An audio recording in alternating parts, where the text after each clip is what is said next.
Hello friends, welcome to my channel. Friends, ఈ సీరియల్లో రాబోయే ఎపిసోడ్లో ఏం జరగబోతుందో ముందుగానే తెలుసుకుందాం. ఇక వీడియోలోకి వెళ్ళినట్లయితే జోష్న తన బొమ్మలని తన డ్రెస్ని శౌర్యకి ఇచ్చారని చెప్పి కోపంతో రగిలిపోతూ ఉంటుంది. కబోర్డ్లో ఉన్న తన బొమ్మలన్నీ తన డ్రెస్సులన్నీ కూడా విసిరి కొడుతూ ఉంటుంది. అది చూసి అందరూ కూడా ఒక్కసారిగా షాక్ అయిపోతారు. ఇక అప్పుడే సుమిత్ర, ఏం చేస్తున్నావే, అవన్నీ నీ జ్ఞాపకాలు అని అంటుంది. నా జ్ఞాపకాలైతే అవి మీ దగ్గరే ఉండాలి, ఆ సవిజకి ఇవ్వడం ఏంటి అని అంటే, ఇక కార్తీక్, చూడు జోష్న, శౌర్య ఏదో ముచ్చట పడింది, వాళ్ళు కూడా ప్రేమతో ఇచ్చారు, అది అర్థం చేసుకోకుండా ఎందుకు ఇలా చేస్తున్నావు అని అంటే, చూడు బావా, అవి చెత్త కుప్పలోనికి వెళ్ళినా కూడా నేను భరిస్తాను, కానీ ఆ శౌర్య ఒంటి మీద ఉంటే మాత్రం నేను ఊరుకోను అని చెప్పి జోష్న బొమ్మలన్నీ కూడా విసిరి కొడుతుంది. ఇవి తీసుకెళ్ళి చెత్త కుప్పలో పడేయండి అని చెప్పగానే ఇక సుమిత్ర, దశరథ్ అయితే చాలా బాధపడుతూ ఉంటారు.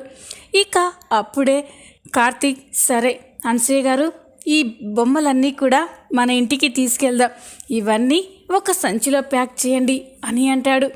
అది విని పారిజాతం, రే ఏంట్రా, ఆ బొమ్మలు మీరు తీసుకెళ్ళడం ఏంటి అని అంటే, అదేంటి పారు, ఎలాగో అవసరం లేదని చెత్తకుప్పలో పడేయాలనుకున్నారు కదా, మరవి ఎక్కడుంటే మీకేంటి అని కార్తీక్ అంటాడు. ఇక జోష్న, పారిజాతం అయితే కోపంగా చూస్తూ ఉంటారు. అనసూయ ఆ బొమ్మలన్నీ కూడా ఒక సంచిలో ప్యాక్ చేస్తుంది. సుమిత్ర, దశరథ చాలా బాధపడుతూ ఉంటే అప్పుడు కార్తీక్, అత్తయ్య, మీరు కానీ ఆ బొమ్మలు మీ మనవరాలికే ఇవ్వాలి అనుకుంటే మీరిక బాధపడకండి, అవి మీ మనవరాల దగ్గరికి చేరినట్టే అని కార్తీక్ చెప్పగానే జోష్న ఒక్కసారిగా షాక్ అయిపోతుంది. ఏంటి బావా ఒక్కోసారి నిజం తెలిసినట్టే మాట్లాడుతున్నాడు అని చెప్పి జోష్న చూస్తూ ఉంటుంది. ఇక ఇంటికి వచ్చిన తర్వాత అందరూ కూడా చాలా బాధగా ఉంటారు. శౌర్య కూడా ఒక చోట చాలా దిగులు పడుతూ కూర్చుంటుంది. అది చూసిన కార్తీక్, ఏంటే రౌడీ, నీకోసం అన్ని బొమ్మలు తీసుకొస్తే ఆడుకోకుండా అలా డల్గా ఉన్నావేంటి అని అడుగుతాడు. అప్పుడు శౌర్య, నాన్న, నాకు ఆ బొమ్మలేమీ వద్దు, అవి తీసుకెళ్ళి చెత్త కుప్పలో పడేయండి అని అంటుంది. అది విని కార్తీక్, అనసూయ, దీప అందరూ కూడా షాక్ అయిపోయి చూస్తూ ఉంటారు.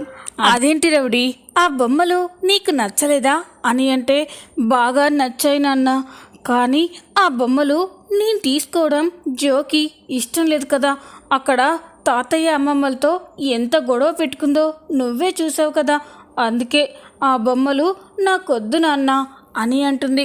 అప్పుడు కార్తీక్, అయినా జో గొడవ పెట్టుకోవడానికి తనెవరమ్మా, ఈ వస్తువులన్నీ నీకు చెందాల్సినవే, నీకే వీటి మీద పూర్తి హక్కుంది, ఆ జోకి కూడా లేదు అని చెప్తాడు. అది విని ఇక శౌర్య అయితే, ఏంటి నాన్న, ఈ బొమ్మలన్నీ నావేనా అని అంటే, అవును రౌడీ, ఇవన్నీ నీకోసమే అప్పటి నుండి తాతయ్య వాళ్ళు దాచిపెట్టారు అని చెప్పగానే ఇక శౌర్య, మరి జో ఏంటి అలా కోప్పడింది అని అంటుంది. జో గురించి మనందరికీ తెలుసు కదా రవిడి, ప్రతిదానికి గొడవ పెట్టుకుంటుంది, జో మాటలు పట్టించుకోవద్దు, మీ అమ్మమ్మ మీ తాతయ్య ప్రేమతోనే నీకు ఈ బొమ్మలు ఇచ్చారు, నువ్వు వీటితో ఆడుకోకుంటే వాళ్ళని బాధ పెట్టినట్టే కదా అని చెప్పగానే, వద్దు నాన్న, అమ్మమ్మ తాతయ్య చాలా మంచివారు, నన్ను బాగా చూసుకుంటారు, వాళ్ళు బాధపడద్దు అని అంటే, మరి అలాగైతే నువ్వు ఈ బొమ్మలతో ఆడుకోవచ్చు అని అంటే, ఇక రౌడీ, అలాగే నాన్న, ఈ బొమ్మలు నాకు బాగా నచ్చాయి అని శౌర్య ఆ బొమ్మలతో ఆడుకుంటూ ఉంటుంది.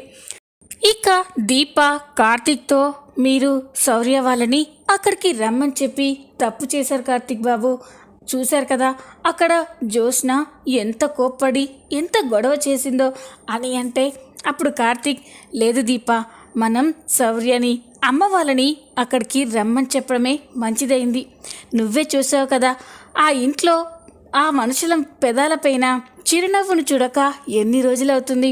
అలాంటిది శౌర్యని చూడగానే వాళ్ళ మొహంలో చిరునవ్వు, ఆనందం అన్నీ నేను గమనించాను దీప. అయినా శౌర్య వాళ్ళ రక్తబంధం కదా, అందుకే వాళ్ళు కాదనుకున్నా కూడా శౌర్యని వద్దనుకోలేకపోతున్నారు. దాన్ని చూడగానే వాళ్ళ మనసు తేలికపడి సంతోషంతో నిండిపోతుంది. నువ్వే చూసావు కదా, తాతయ్యన ఎలా శౌర్యతో మాట్లాడి చాలా సంతోషపడ్డాడు. మరీ ముఖ్యంగా అత్తయ్య మామయ్య అయితే శౌర్యని ఎంత గారాబం చేశారో. గదిలోకి తీసుకెళ్ళి శౌర్యతో ఎన్ని కబుర్లు చెప్పారో. నిజంగా వాళ్ళు చాలా సంతోషంగా ఉన్నారు దీప. ఇక జోష్న చేసిన గొడవ అంటావా, మనకి ఎప్పుడూ ఉన్నదే కదా. ఆ జోష్న చేసిన గొడవలు ఇంట్లో అలవాటైపోయాయి. ఎవరు కూడా పెద్దగా పట్టించుకోవడం లేదు అని చెప్పగానే ఇక దీప, ఏమో కార్తీక్ బాబు మీరిలా చెప్తున్నారు, కానీ ఆ జోష్న ముందు ముందు ఇంకా ఎన్ని దారుణాలు చేస్తుందేమోనని భయంగా ఉంది. అసలే ఆ గౌతమ్తో నిశ్చితార్థానికి అన్ని ఏర్పాట్లు చేస్తున్నారు. కానీ జోష్న ఎట్టి పరిస్థితుల్లో గౌతమ్ని పెళ్లి చేసుకోదు.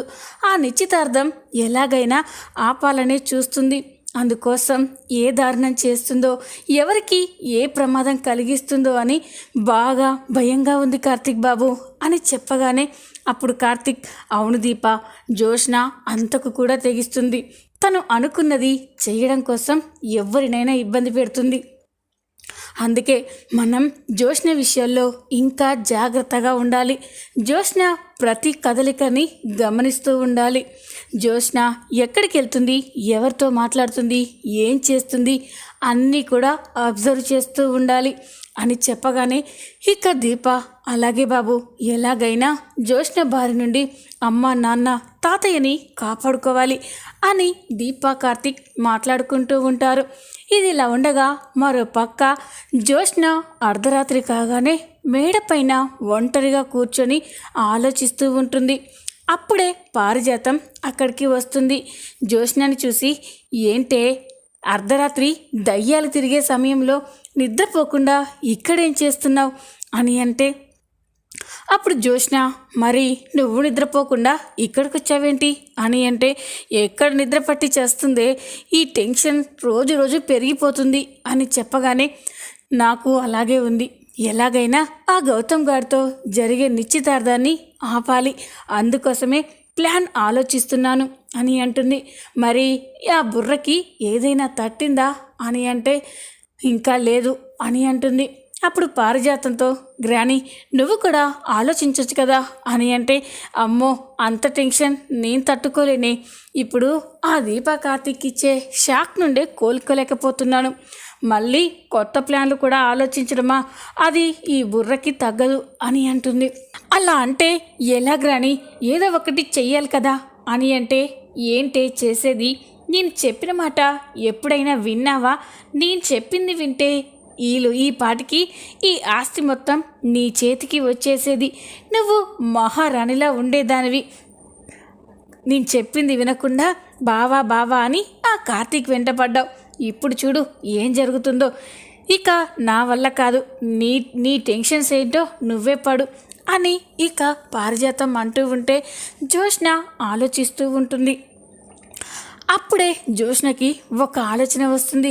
గ్రాని నాకొక మంచి ఐడియా వచ్చింది అని చెప్పగానే, ఏంటే అంత మంచి ఐడియానా అని అంటే, అప్పుడు జోష్న, అవును గ్రాని, ఈ ఐడియా కానీ పర్ఫెక్ట్గా అమలైతే మాత్రం ఆ గౌతమ్ గారితో నా పెళ్ళి ఆగిపోతుంది అని చెప్పగానే అప్పుడు పారిజాతం, ఇంతకీ ఆ ప్లాన్ ఏంటో చెప్పే, అది ఎలా ఉందో నేను చెప్తాను అని అంటే, ఇక జోష్న, గ్రాని ఇప్పుడు ఉన్న పరిస్థితుల్లో ఏం చేసినా కూడా నిశ్చితార్థం ఆగదు.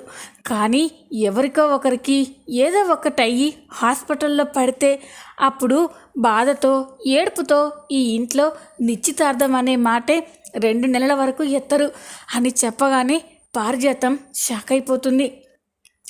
ఏంటే ఏమంటున్నావు నువ్వు? ఎవరికో ఏదో జరిగి హాస్పిటల్లో ఉండడం ఏంటి? మళ్ళీ ఎవరికి పెట్టావే స్పాటు అని అంటుంది. ఇంకెవరికి, నీ మొగుడు శివనారాయణకి అని చెప్పగానే పారిజాతం ఒక్కసారిగా షాక్ అయిపోతుంది. వసే వసే, నీ కన్ను నా పసుపు కుంకుమల మీద పడిందానే, ఎందుకే ఇంతకు తెగిస్తున్నావు? అసలే ఈ బొట్టు పూలు లేంది నా మొహం బోసిగా ఉంటుందే, ప్లీజే బాబు ఆయనను మాత్రం విడిచేయి అని అంటుంది.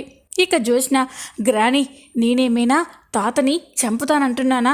ఏదో యాక్సిడెంట్ చేసో 4 దెబ్బలు కొట్టించో హాస్పిటల్లో ఉండేలా చేస్తానంటున్నాను అని చెప్పగానే, ఏం చేయడమో ఏంటో, అసలే ముసలి ప్రాణం, దెబ్బ తగలరాని చోట తగిలింది అంటే పైకే పోతాడే అని అంటే, గ్రాని నాకు తెలుసు కదా, అంత తేలిగ్గా ఆ శివనారాయణని ఎందుకు చంపుతాను? ఈ ఆస్తి మొత్తం నా చేతుల్లోకి వచ్చాకే అలాంటి ప్లాన్ చేస్తాను. ఇది శాంపిల్ మాత్రమే. నా నిశ్చితార్థం ఆగిపోవడానికి ఇంతకంటే మంచి మార్గం లేదు అని జ్యోత్స్న అంటూ ఉంటే పారిజాతం అదంతా కూడా వింటూ ఉంటుంది. ఇక ఇంతలోనే ఉదయం అవుతుంది. ఉదయం కాగానే ఇక జ్యోత్స్న శివనారాయణకి స్పాట్ పెట్టడానికి కొంతమంది రౌడీలతో మాట్లాడడానికి వెళ్తూ ఉంటుంది. అప్పుడే కార్తీక్ కూడా కార్ డ్రైవ్ చేయడానికి వస్తూ ఉంటే, బావా ఈరోజు నువ్వేమీ రానవసరం లేదు, నేనే ఒక ఇంపార్టెంట్ పని మీద బయటికి వెళ్తున్నాను అని చెప్పగానే, అదేంటి మేడం గారు, మీరు ఎక్కడికి వెళ్ళినా మిమ్మల్ని సేఫ్గా తీసుకురావడం నా బాధ్యత కదా, మరి ఈరోజు వద్దంటున్నారేంటి అని అంటే, బావా చెప్తున్నాను కదా, ఈరోజు నేను ఒక్కదాన్నే బయటికి వెళ్ళొస్తాను, వచ్చిన తర్వాత మనం ఆఫీస్కి వెళ్ళాలి అని చెప్పి జ్యోత్స్న కారులో ఒక్కతే వెళ్తూ ఉంటుంది. అది చూసి కార్తిక్కి అనుమానం వస్తుంది. డౌట్ లేదు, నన్ను ఏదో విధంగా విసిగించి ఇబ్బంది పెట్టాలనే జ్యోత్స్న ఈరోజు నన్ను ఇంట్లోనే రెస్ట్ తీసుకోమని చెప్పి కారులో వెళ్తుంది అంటే ఇదేదో చేస్తుంది, అసలు ఏం చేస్తుందో తెలుసుకోవాలి అని చెప్పి కార్తిక్ కూడా జ్యోత్స్న వెనకాలే వెళ్తూ ఉంటాడు. ఇక జ్యోత్స్న కొంతమంది రౌడీల దగ్గరికి వెళ్ళి మాట్లాడుతూ ఉంటుంది. ఆ రౌడీలు, చెప్పండి మేడం, మాతో ఏదో మాట్లాడాలన్నారు, ఏంటి అని అంటారు. ఇక కార్తీక్ కూడా ఆ మాటలన్నీ కూడా ఒక చెట్టు చాటుకు ఉండి వింటూ ఉంటుంది. అప్పుడు జ్యోత్స్న శివనారాయణ ఫోటోని రౌడీలకి చూపిస్తూ, ఇదిగో ఈ ఫోటోలో ఉన్నతను మా తాతగారు అని చెప్పగానే, అయితే ఇదంతా మాకెందుకు చెప్తున్నారు మేడం అని అంటే, చెప్పేది వినండి, ఇతనికి మీరు యాక్సిడెంట్ చేయాలి అని చెప్పగానే ఇక కార్తీక్ అయితే ఒక్కసారిగా షాక్ అయిపోతాడు. ఏంటి మేడం, మీ తాతగారికి మీరే యాక్సిడెంట్ చేయమంటున్నారేంటి అని అంటే, చూడండి, యాక్సిడెంట్ చేయడం అంటే ప్రాణాలు తీయడం అని కాదు, దెబ్బలు తగిలేటట్టు ఒక 2-3 నెలలు బెడ్ మీద ఉండేటట్టు దెబ్బలు తగలాలి అని చెప్పగానే కార్తీక్ అయితే ఒక్కసారిగా షాక్ అయిపోయి చూస్తూ ఉంటాడు. ఇక రౌడీలు కూడా డీల్ మాట్లాడుకొని శివనారాయణకి యాక్సిడెంట్ చేయడానికి ఒప్పుకుంటూ ఉంటారు. ఇక ఇదంతా చూసి కార్తీక్, అమ్మ చిన్న మర్దలా, నువ్వు ఇలాంటిదేదో చేస్తావని ముందే ఊహించానే, అందుకే నిన్ను ఎప్పుడు కనిపెట్టుకునే ఉంటున్నాను, ఈసారి ఏకంగా శివనారాయణ గారికే ఏతం వేసావన్నమాట, చెప్తాను నీ సంగతి అని కార్తీక్ అనుకుంటూ ఉంటాడు.